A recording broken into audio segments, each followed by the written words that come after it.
Kementerian Ketenagakerjaan Republik Indonesia menggelar kegiatan sosialisasi peningkatan pemahaman, kesadaran, dan kepatuhan terhadap penerapan norma keselamatan dan kesehatan kerja (K3) serta Sistem Manajemen Keselamatan dan Kesehatan Kerja (SMK3) dengan tema penerapan K3 di perusahaan, tempat kerja bagi Serikat Pekerja Serikat Buruh di Kota Makassar, Selasa, tanggal 21 Oktober tahun 2025.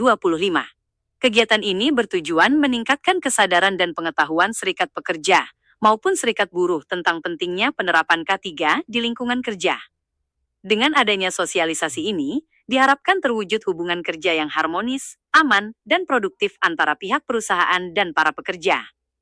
Acara diikuti ratusan pekerja ini menghadirkan staf khusus Menteri Ketenagakerjaan RI, Bapak Indra, SH, MH sebagai keynote speaker, yang menekankan pentingnya komitmen bersama dalam menerapkan sistem keselamatan kerja.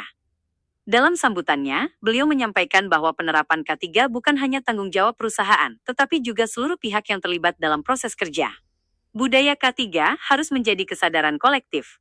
Pekerja memiliki hak untuk mendapatkan perlindungan keselamatan kerja, sementara perusahaan wajib menyediakan sistem dan sarana yang menjamin keselamatan tersebut, ujar Indra. Selain itu, kegiatan ini juga menghadirkan Profes Unang Mulkhan, MBA, PhD, guru besar dari Chosun University, Korea Selatan, sebagai narasumber utama. Dalam pemaparannya, Profes Unang membahas dasar-dasar dan regulasi K3, serta menyoroti pentingnya sinergi antara pekerja dan perusahaan dalam pelaksanaan K3 yang berkelanjutan. Menurutnya, penerapan K3 yang efektif membutuhkan komitmen kuat dari manajemen perusahaan, sistem yang terstruktur, serta implementasi yang konsisten di lapangan. Menurut Unang, K3 tidak cukup hanya sebagai aturan administratif. Ia harus menjadi budaya kerja yang melekat, di mana pekerja merasa aman, dihargai, dan dilindungi dalam menjalankan tugasnya. Hubungan kalau ditanya hubungan bagaimana pekerja dan perusahaan di dalam penerapan K3 itu harus sinergis, di mana banyak komitmen, sistem, kemudian implementasi yang perlu dilakukan oleh pengusaha ataupun juga perusahaan yang menghormati, menghargai hak-hak pekerja di dalam keselamatan kerja mereka. Misalnya tujuan menciptakan lingkungan yang aman, sehat. Nah, pekerja pun juga penting untuk melakukan budaya K3 di perusahaannya sehingga akan terjadi hal yang efektif ya, tidak ada kecelakaan kerja. Artinya bisnis juga akan berjalan dengan baik jika sistem K3-nya berjalan dengan baik, kemudian budaya K3-nya juga bagus.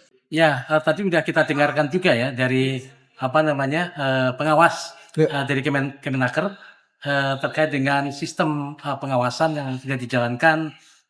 Beliau juga sudah memberikan ruang untuk menyampaikan pengaduan dan sebagainya, yang intinya Kemenaker sangat strategis ya di dalam melakukan pengawasan, dan tentunya tetap harus bekerja sama dengan perusahaan dan juga pekerja ya di dalam melakukan mitigasi dan follow up terkait ketika ada temuan dan sebagainya. Peserta sosialisasi yang berasal dari berbagai serikat pekerja dan serikat buruh di Makassar menyambut positif kegiatan ini. Mereka menilai sosialisasi tersebut dapat memperkuat pemahaman tentang hak dan kewajiban dalam penerapan K3 di tempat kerja, sekaligus mempererat hubungan kemitraan antara pekerja dan pengusaha. Melalui kegiatan ini, pemerintah berharap seluruh pihak mampu menumbuhkan budaya K3 yang lebih baik di lingkungan kerja. Dengan demikian, angka kecelakaan kerja dapat ditekan, produktivitas meningkat, dan kesejahteraan pekerja semakin terjamin.